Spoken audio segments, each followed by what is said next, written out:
आपण पाहताय महाराष्ट्र खबर न्यूज। या बातमीचे प्रायोजक आहेत श्री गणेश ज्वेलर्स अँड सराफ हडपसर पुणे। नमस्कार, मी सुद्धा महाराष्ट्र खबर न्यूज मध्ये आपल्या सगळ्यांचं स्वागत आहे। बातमीचे प्रायोजक आहेत श्री गणेश ज्वेलर्स अँड सराफ हडपसर पुणे। कोल्हापूरमध्ये पन्हाळा येथे घडलेल्या एका घटनेने संपूर्ण राज्य हादरलंय। पन्हाळामध्ये राहणाऱ्या एका मुलीची लग्नाला नकार दिल्याच्या रागातून लिव्ह इन मध्ये राहणाऱ्या तरुणानेच हत्या केल्याचे समोर आलंय। त्यानंतर त्या तरुणाने तिची हत्या करून स्वतःही गळफास घेऊन जीवन संपवले होते।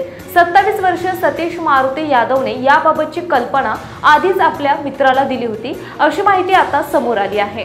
त्यानंतर त्या तरुणाने तिची हत्या करून स्वतःही गळफास घेऊन जीवन संपवले होते। 27 वर्षीय सतीश मारुती यादवने याबाबतची कल्पना आधीच आपल्या मित्राला दिली होती, अशी माहिती आता समोर आली आहे। मंगळवारी 3 जून प्रेयसीची हत्या करण्याआधी सतीश यादवने मित्राला फोन केला आणि अवघ्या अर्ध्या तासात प्रेयसीचा खून करून तो त्या ठिकाणावरून निघून गेला।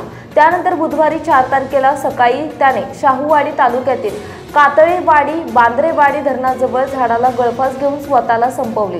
पोलिसांनी दिलेल्या माहितीनुसार 23 वर्षीय लिव्ह इन मधील प्रेयसी समीक्षा भारत नरसिंगेची हत्या करण्यापूर्वी प्रियकर सतीश यादव हा मंगळवारी 3 जून रोजी मोबाईलवरून मित्राच्या संपर्कात होता। त्या दिवशी सकाळपासूनच तो दारूच्या नशेत होता।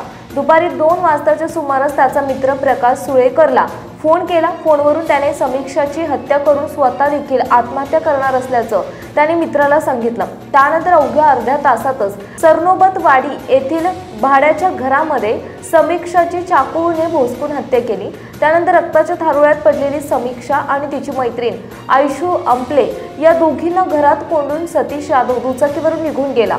समीक्षावर वार केल्यानंतर सतीशने बाजार भोगाव या ठिकाणी राहत असलेल्या एका मित्राकडून 200 रुपये घेतले।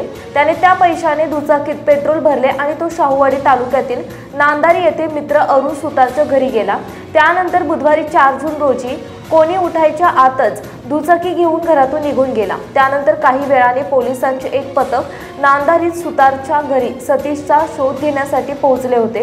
त्यांनी अरुण सुतारला सोबत घेऊन दिवसभर सतीशचा शोध घेतला, पण तो कुठेही सापडला नाही। अखेर गुरुवारी सकाळी तो गळफास घेतलेल्या स्थितीमध्ये आढळल्याची माहिती पोलिसांना मिळाली।